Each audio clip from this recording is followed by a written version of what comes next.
So കുഞ്ഞിച്ചോ സുഹൃത്തുക്കളെ, ഞാൻ നിങ്ങളുടെ സ്വന്തം എക്സ്ട്രാ കോമിക്. നമ്മളിന്ന് എക്സ്പ്ലെയിൻ ചെയ്യാൻ പോകുന്നത് ബ്ലാക്ക് ക്ലൗഡിന്റെ 2 കിടിലൻ ചാപ്റ്റേഴ്സ് ആണ്. അതായത് ചാപ്റ്റർ 315 316 ആണ് നമ്മൾ ഇന്ന് നോക്കാൻ പോകുന്നത്. സോ വീഡിയോയിലേക്ക് കടക്കുന്നതിന് മുമ്പ് നിങ്ങൾ മെയിൻ ആയിട്ട് 3 കാര്യങ്ങൾ ചെയ്ത് തീർക്കാനുണ്ട്. ഒന്ന്, നമ്മുടെ പേജ് സബ്സ്ക്രൈബ് ചെയ്ത് നമ്മുടെ വീഡിയോ ഒന്ന് ലൈക്ക് ചെയ്യുന്ന നിങ്ങളുടെ എല്ലാ ബ്ലാക്ക് ക്ലൗഡ് കാണുന്ന ഫ്രണ്ട്സിനും ഈ വീഡിയോ ഒന്ന് ഷെയർ ചെയ്ത് കൊടുക്കണം. സോ ഇനി ഒട്ടും തന്നെ ടൈം വേസ്റ്റ് ചെയ്യാതെ നമുക്ക് ഡയറക്റ്റ് വീഡിയോയിലേക്ക് കടക്കാം. സോ ചാപ്റ്റർ തുടങ്ങാൻ നേരത്തെ നമ്മുടെ ഹെൻറിയുടെ ആ ഒരു വലിയ ബ്ലാക്ക് ബുൾ ഈ ഡീമിനെ അറ്റാക്ക് ചെയ്യുന്നുണ്ട്. ആ ബ്ലാക്ക് ബുളിന്റെ അകത്തായിട്ട് നമ്മുടെ ബ്ലാക്ക് ബുൾസിലെ എല്ലാ ക്യാരക്ടേഴ്സും ഇരിപ്പുണ്ട്. ലക്ക് പുള്ളിക്കാരന്റെ പവേഴ്സ് യൂസ് ചെയ്ത് ക്യാപ്റ്റൻ യാമിനെ ഗോൾഡൻ ഡോയിലെ ക്യാപ്റ്റനെയും കണ്ടുപിടിക്കുന്നുണ്ട്. എന്നിട്ട് അവരെല്ലാവരും കൂടെ ആ ഡീമിന്റെ അകത്തേക്ക് അറ്റാക്ക് ചെയ്ത് ഈ രണ്ടുപേരെ രക്ഷിക്കാൻ നോക്കും. ഞാച്ചാവട്ടെ പുറത്ത് നിൽക്കുകയാണ്. പുള്ളിക്കാരൻ പറയുന്നുണ്ട് ലൂസിഫറോ അവൻ ഈ ക്ലിഫത്തോട്ട് ഫ്യൂസ് ചെയ്ത് ഒരു പുതിയൊരു വെസൽ തന്നെ ക്രിയേറ്റ് ചെയ്ത് അവൻ മാനിഫെസ്റ്റ് ചെയ്യാൻ നോക്കിക്കൊണ്ടിരിക്കുകയാണ്. അതിനർത്ഥം യാമി വാഗൻസ് ആയിരിക്കണം ഈ ഒരു വെസലിന്റെ മെയിൻ ആയിട്ടുള്ള കോർ. അവൻ ഇതുവരെ ഫുള്ളി മാനിഫെസ്റ്റ് ചെയ്തിട്ടില്ല. അവർ രണ്ടുപേരും രക്ഷിച്ചു കഴിഞ്ഞാൽ ഇത് എന്നേക്കുമായിട്ട് നിർത്താൻ സാധിക്കും. എന്നാൽ പെട്ടെന്ന് തന്നെ ആ ഒരു ഡീമിനെ നമ്മുടെ ബ്ലാക്ക് ബുൾസിനെ ഓവർ പവർ ചെയ്യുന്നുണ്ട്. ആ ഒരു ബ്ലാക്ക് ബുൾസിന്റെ കൈകളായിട്ട് പൊടിഞ്ഞു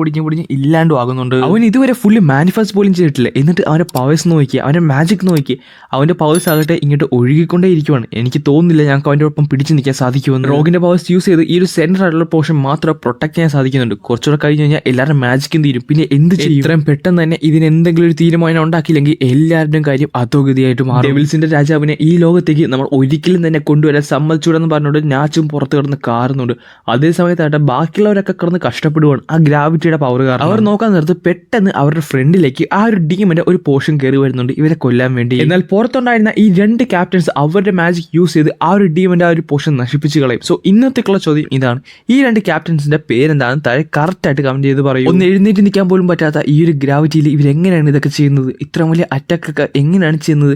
പക്ഷെ വേറൊരു പ്രശ്നം എന്താണെന്ന് വെച്ചാൽ ഗ്രാവിറ്റിയുടെ പവർ വീണ്ടും വീണ്ടും കൂടിക്കൊണ്ടിരിക്കുകയാണ്. ഇങ്ങനെയാണെന്നുണ്ടെങ്കിൽ കുറച്ച് നേരത്ത് ഇവർക്കും ഒന്നും തന്നെ ചെയ്യാൻ പറ്റാതെ പെട്ടെന്ന് ആ ബ്ലാക്ക് ബുൾസ് ഈ ഡീമിന്റെ കാഴ്ച നോക്കി ഒരു അറ്റാക്ക് ചെയ്യുന്നുണ്ട്. എന്നിട്ട് പുള്ളിക്കാരന്റെ ശരീരത്തിൽ നിന്ന് കുറേ കാനോൺസ് ക്രിയേറ്റ് ചെയ്ത് ഈ ഒരു ഡീമിന്റെ നേരെ അറ്റാക്കും ചെയ്യും. അത്യാവശ്യം നന്നായിട്ട് തന്നെ ആ ഡീമിന് ആ അറ്റാക്സ് എല്ലാം ഏൽക്കുന്നുണ്ട്. പക്ഷെ പെട്ടെന്ന് തന്നെ ആ ഡീമൻ തിരിച്ച് കൗണ്ടർ അറ്റാക്കും ചെയ്യുന്നുണ്ട്. ഹ്യൂജ് ആയിട്ടുള്ള ബ്ലാക്ക് ബുൾ അങ്ങനെ പൊടിഞ്ഞ് ഇല്ലാണ്ടാകുന്നുണ്ട്. എല്ലാവരും നോക്കാൻ നിർത്ത് ആ ഒരു ടീം നമ്മുടെ ബ്ലാക്ക് ബുൾസിനെ ഓവർ പവർ ചെയ്യുവാണ്. ഇത് കാണുന്ന ആ നാട്ടിലുണ്ടായിരുന്ന ഓൾമോസ്റ്റ് എല്ലാവരുടെയും ധൈര്യം ഒലിച്ചു പോകുന്നുണ്ട്. അവരെല്ലാവരും കിടന്ന് പേടിച്ചിട്ട് പറയുന്നുണ്ട് ആരെങ്കിലും ഞങ്ങളൊന്ന് രക്ഷിക്കും. എന്നാൽ പെട്ടെന്ന് തന്നെ എല്ലാ ബ്ലാക്ക് ബുൾസും ഒരേ സ്വരത്തിൽ പറയുന്നുണ്ട് ഒരു കുഴപ്പമില്ല. എന്നിട്ട് നമ്മൾ കാണുന്നത് ആസ്റ്റനാണ്. പുള്ളിക്കാരനായിട്ട് ഈ ഡീമൻ ഈ ഫൈറ്റ് നടക്കുന്ന സ്ഥലത്ത് നിന്ന് കുറച്ചധികം ബാക്കിലേക്ക് മാറി നിൽക്കുകയാണ്.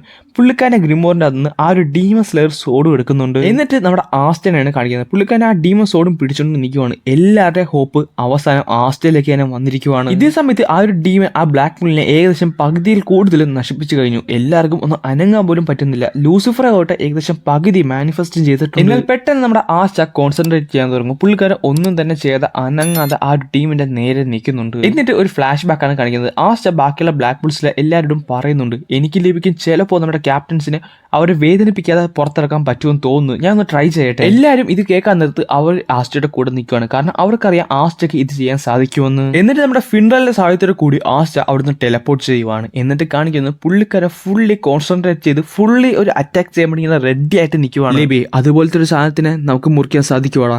അപ്പൊ പുള്ളിക്കാരനും പറയുന്നുണ്ട് സാധിക്കും, നമ്മളെ കൊണ്ട് പറ്റും, നമ്മളത് ചെയ്യാനും പോകുവാണ്. യാമിനെ രക്ഷിക്കാനും ലിച്ചിയനെ അവൻ ചെയ്യാനും അവർ രണ്ടുപേരും അവരുടെ മനസ്സിൽ ശ്രമിക്കുന്നുണ്ട്. അതേസമയം തന്നെ ലൂസിഫറിനെ ഈ ലോകത്തേക്ക് കൊണ്ടുവരാതിരിക്കാനും അവർ ശ്രമിക്കും. അവസാനം ആ 30 മിനിറ്റ് കൂൾ ഓഫ് ടൈം അങ്ങനെ കഴിഞ്ഞിരിക്കുവാണ്. ആസ്റ്റ വീണ്ടും തന്റെ ഡെവിൽ യൂണി യൂസ് ചെയ്ത് ഫുള്ളി റെഡി ആയിട്ട് നിൽക്കുവാണ്. എന്നിട്ട് ആ ഡീമിന്റെ നേരെ നിന്നിട്ട് പറയുന്നുണ്ട് നമ്മളെ രണ്ടുപേരെ ആരും തന്നെ ചൂസ് ചെയ്തിട്ടില്ല, അതുകൊണ്ട് തന്നെ നമ്മൾ രണ്ടുപേരും കൂടെ കൂടിച്ചേർന്ന് നമ്മുടെ ഡെസ്റ്റിനി ക്രിയേറ്റ് ചെയ്യാൻ പോകുവാണെന്ന് പറഞ്ഞുകൊണ്ട് പുള്ളിക്കാരൻ സോഡ് സ്ലാഷ് ചെയ്യുന്നുണ്ട്. Demon slasher infinity slash equinox എന്ന് പറയുന്ന അറ്റാക്ക് ആയിരുന്നു അവിടെ ചെയ്തത്. ആ ഒരു അറ്റാക്ക് ആ ഡീമിനെ രണ്ടായിട്ട് തന്നെ മുറിച്ച് കളയും. ആ ഒരു ഡീമൻ രണ്ടായിട്ട് തന്നെ മുറിഞ്ഞ് നശിച്ചിട്ടുണ്ട്. അത് മാത്രമല്ല ആ ഡീമിന്റെ പവേഴ്സും ഒക്കെ മാറിയിട്ടുണ്ട്. കാരണം ഗ്രാവിറ്റിയൊക്കെ മാറി എല്ലാവരും എഴുന്നേക്കുന്നുണ്ട്. അവർ എഴുന്നേക്കുന്നത് തന്നെ അന്തം വിട്ടുകൊണ്ടാണ്. അതേസമയം 2 ക്യാപ്റ്റൻസ് ഒരു പ്രശ്നമില്ലാതെ നേരെ താഴത്തേക്ക് വീഴുന്നുണ്ട്. അവരെ രക്ഷിക്കാനായിട്ട് നമ്മുടെ നാച്ചും പോകാൻ പോകും. എന്നിട്ട് നമ്മുടെ ആസ്റ്റനാണ് കാണിക്കുന്നത്. പുള്ളിക്കാരൻ ചിരിച്ചുകൊണ്ട് പറയുന്നുണ്ട് ഇതാണ് ഡീമൻ സ്ലാഷർ കട്ടാന.